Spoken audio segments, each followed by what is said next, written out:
yoshlarimiz nimaga qodir ekanligini, u jang bo'ldi kecha. Haqiqiy qahramonlik bo'ldi kecha.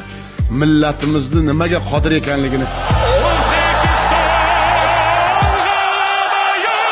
bilasizlarmi, odam yuragi shunday sanchib o'tirdiki, endi bolalar endi o'zini shu men Amir Temur qoni bormanda, men o'zbekman deb o'zini shunday jasorat bilan yutdi-da ular. Yo'llardan o'tdik, sinovlar kam bo'lmadi, lekin bu millat hech ham taslim bo'lmadi. Bugun esa vaqt keldi, bizni tan olsin jahon. Bu faqat boshlanishi oldindadir O'zbekiston. Bu nima? Bu ham mana esa bu futbolni men ochiq gap o'zim qo'lga olganman. Hamma korrupsiyonni olib Agar eshitgan bo'lsalaring, futbolda juda ko'p odamlarni haydab yubordim, ichini tozaladik.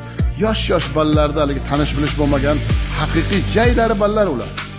Hech qaysini orqasida bir odami ham yo'q, hech kimi yo'q. Shuning uchun agar adolat bo'lsa, adolat, korrupsiya bo'lmasa nima bo'lish mumkinligini kecha futbol ko'rsatdi.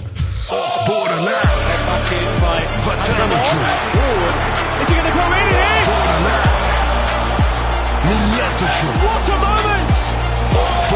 Uzbekistan on level! A prospect Faisal has set that small pocket!